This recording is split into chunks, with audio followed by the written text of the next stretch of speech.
Hello everyone, I'm Saket Bajpayee, Director of Prayas Physics Classes, Dehradun. Welcome students, let's have a look at this beautiful problem from Herodov. The question says, a small bar capital A resting on a smooth horizontal plane is attached by threads to a point P and by means of a weightless pulley to a weight B possessing the same mass as the bar itself. Besides, the bar is also attached to a point O by means of a light non-deformed spring of length L0 equal to 50 centimeter and stiffness chi equal to 5 mg upon L0, where m is the mass of the bar. The thread PA having been burned, the bar starts moving. Find its velocity at the moment when it is breaking off the plane. तो चलिए बच्चों सवाल को समझते हैं। Basically यहाँ पर क्या दिया है कि एक ब्लॉक है ना जिसका नाम ए है, तो वो एक्चुअली रेस्ट कर रहा है ना स्मूथ हॉरिजॉन्टल प्लेन, और यहाँ पर आप देख पा रहे हैं कि ये थ्रेड्स से और स्प्रिंग से अटैच्ड है ना। जैसा कि हम लोग देख पा रहे हैं यहाँ पर कि जो बी मास है वो एक्चुअली इस थ्रेड के दूसरे सिरे से कनेक्टेड है। क्लियर है ये बात? और उसका मास भी क्या है, बिल्कुल सेम है as that of the bar A. Alright, अब देखिए बच्चों यहाँ पर क्या बोला गया है कि ये जो स्प्रिंग है ना ये अपने इनिशियली नेचुरल लेंथ में, और इसकी स्टिफनेस दे रखी है 5 mg अपॉन L0, और यहाँ पर m क्या है, मास ऑफ द बार है। अब जो थ्रेड आपको PA नजर आ रहा है ना ये एक्चुअली बर्न कर दिया गया, जिसकी वजह से अब ये ब्लॉक आप समझ पा रहे होंगे कि अब ये राइट की तरफ मूव करना स्टार्ट कर देगा, है ना, क्योंकि अभी तक PA जो है उसे होल्ड करके रखा था। तो वही यहाँ पर लिखा है ना कि द बार स्टार्ट्स मूविंग, और जैसे जैसे ये बार आगे जाएगा वैसे वैसे आप समझ पा रहे हैं कि स्प्रिंग खिंचती जाएगी। स्प्रिंग खिंचेगी तो उसके फोर्स का एक कंपोनेंट वर्टिकली अपवर्ड डायरेक्शन में आएगा, जिस वजह से क्या होगा कि उसका जो वर्टिकली अपवर्ड कंपोनेंट है वो एक टाइम पर क्या कर देगा, mg के बराबर जब हो जाएगा तब आप समझ पा रहे हैं कि नॉर्मल रिएक्शन क्या हो जाएगा, बिल्कुल जीरो हो जाएगा। तो हमसे उसी मोमेंट के बारे में पूछा गया है ना। यहाँ पर लिखा है ना कि find its velocity at the moment when it is breaking off the plane. तो एक चीज को लेकर के केयरफुल रहिएगा बच्चों, ब्रेकिंग ऑफ द प्लेन, इस फ्रेज से आप ये समझ सकते हैं कि नॉर्मल रिएक्शन उस समय क्या हो जाएगी, जीरो हो जाएगी। ठीक है, तो देखिए बच्चों इस सवाल में जैसा कि हमारे को दे रखा है कि जब ये PA थ्रेड को काट दिया गया है ना उसके बाद ये आगे जाएगा ही जाएगा। मान लेते हैं इस मोमेंट पर क्या हो रहा है कि जब इसकी वेलोसिटी कितनी है, v है, तब जो है इस स्प्रिंग में इलोंगेशन मान लेते हैं कि कितने का आ गया, इलोंगेशन इसमें मान लेते हैं कि x का आ गया। ठीक है, और इस स्प्रिंग के स्प्रिंग कांस्टेंट को लेटर से मैं k से डिनोट करना चाह रहा हूं। ठीक है ना, सवाल में का ही दिया है, मैं k से डिनोट कर देता हूं फॉर सिंप्लिसिटी। ऑलराइट, तो अब देखिए बच्चों यहां पर हम लोग क्या बोल सकते हैं कि इस मोमेंट पर क्या हो रहा होगा, इस पर नीचे की तरफ तो फोर्स लग रहा है mg के बराबर, लेकिन ऊपर की तरफ कितना लगेगा, ऊपर की तरफ एक्चुअली स्प्रिंग फोर्स का एक कंपोनेंट लगेगा, है ना। तो यहाँ पर स्प्रिंग फोर्स का कंपोनेंट हमारे को शो करना होगा। ऑलराइट, तो मान लेते हैं कि इस मोमेंट पर स्प्रिंग जो है वो हॉरिजॉन्टल के साथ है ना, स्प्रिंग जो है वो हॉरिजॉन्टल के साथ बना रही है थीटा। तो हम लोग जैसा कि देख पा रहे हैं कि स्प्रिंग जो है ना वो खींचना चाह रही है ब्लॉक को अपनी तरफ, ताकि स्प्रिंग वापस से अपने कंप्रेस्ड ओरिएंटेशन में आ पाए। तो इस पर फोर्स कितना लगा रही होगी, kx लगा रही होगी। तो kx का साइन थीटा लग रहा है ऊपर की तरफ, और अगर kx का साइन थीटा mg के बराबर हो जाएगा तो नॉर्मल रिएक्शन एग्जैक्टली कितना हो जाएगा, जीरो हो जाएगा। तो यहाँ पर हम लोग क्या लिख सकते हैं, पहली equation kx sine theta is equal to mg, है ना। तो ये एक इक्वेशन आ गई फोर्स की इक्वेशन।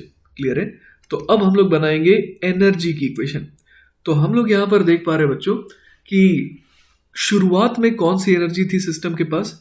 तो जैसे कि अगर हम लोग मान लीजिए कि जो ओरिजिनल हाइट है ना, ये जिस हाइट पर जिस प्लेन पर ये ब्लॉक ए रखा है उसको मैं मान लेता हूँ रेफरेंस, मान लीजिए GP बराबर 0 मैं यहाँ पर कह रहा हूँ। तो हम लोग यहाँ पर ये देख पा रहे हैं कि आखिर शुरुआत में कौन कौन सी एनर्जी थी।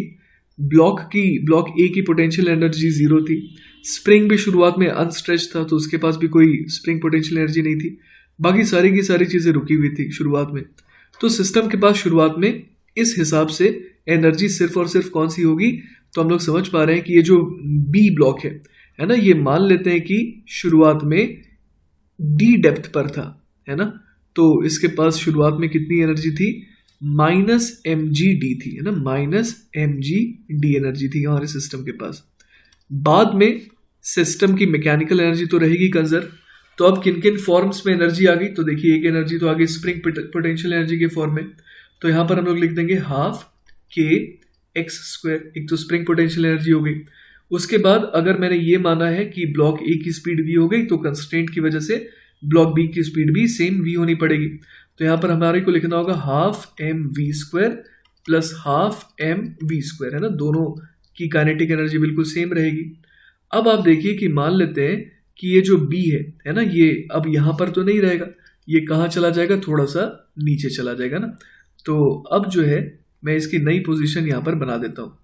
तो अब मान लेते हैं कि ये कितना नीचे चला गया, ये अब ओवरऑल लेटर से कि डी डैश डिस्टेंस पर है ना, from the top most point, है ना।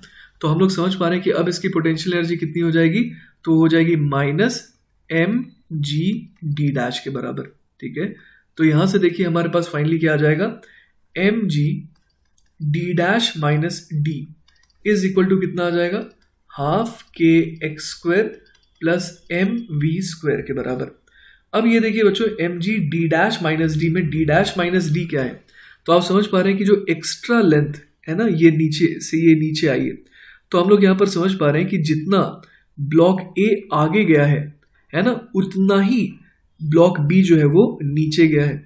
तो बेसिकली हमारे को क्या निकालना है, हमारे को डी डैश माइनस डी निकालना है, जो कि किसके बराबर हो जाएगा, the horizontal shift in the block ए के बराबर, ठीक है। तो चलिए बच्चों, जैसा कि आप देख पा रहे हैं स्प्रिंग की लेंथ अब हो गई L naught plus x. Originally ये जो हम लोग देख पा रहे हैं उसकी स्प्रिंग की नेचुरल लेंथ थी एल नॉट, और ये ब्लॉक कितना आगे गया, ब्लॉक ए, तो ये आगे गया डी डैश माइनस डी। तो हम लोग देखिए डी डैश माइनस डी निकाल सकते हैं ना, कैसे निकालेंगे, तो एल नॉट प्लस एक्स का whole square, Pythagoras theorem use करके। तो एल नॉट प्लस एक्स का होल स्क्वायर बराबर क्या हो जाएगा, एल नॉट का square plus D dash minus D का होल स्क्वायर, ठीक है। तो यहां से देखिए डी डैश माइनस डी की वैल्यू कितनी आ जाएगी, अंडर द रूट ऑफ, है ना, अंडर द रूट ऑफ हम लोग क्या क्या चीजें यहां पर लिखेंगे, सबसे पहले लिखेंगे एल नॉट प्लस एक्स की पावर 2 माइनस एल नॉट का स्क्वायर, ठीक है।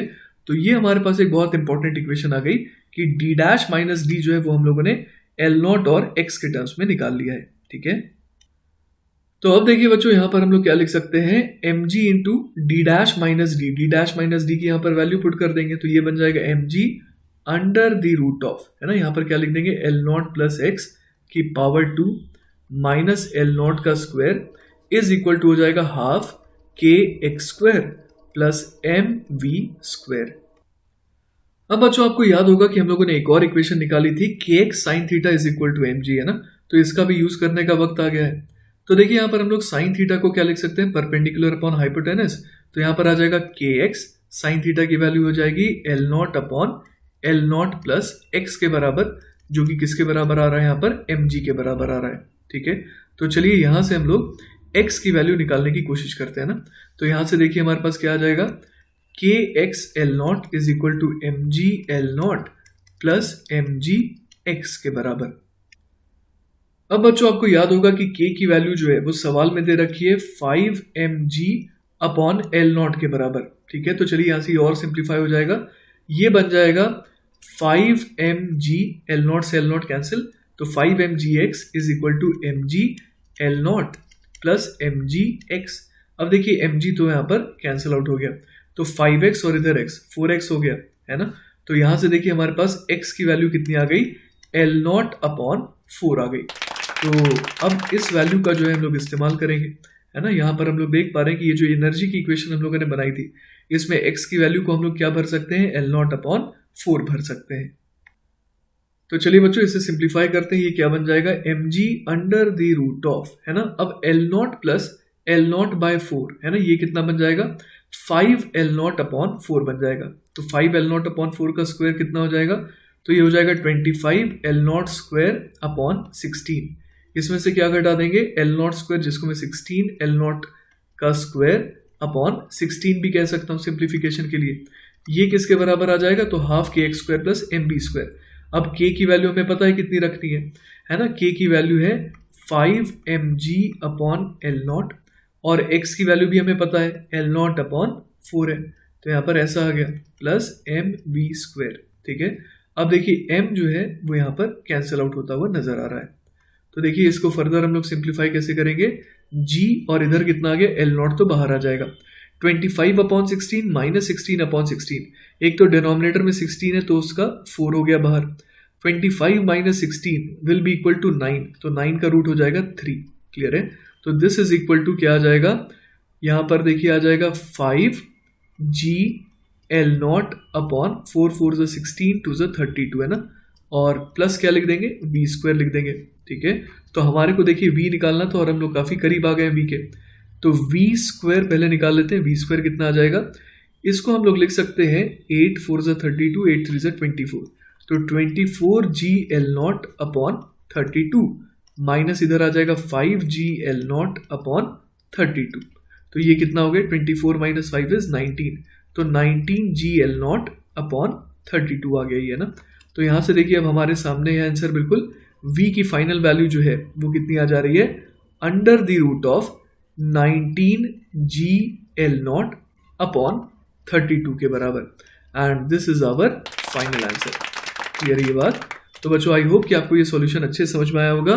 इन केस अगर कोई डाउट रह जाता है ना, then feel free to contact me, I will be very happy to help you. Take care बच्चों, बाय बाय।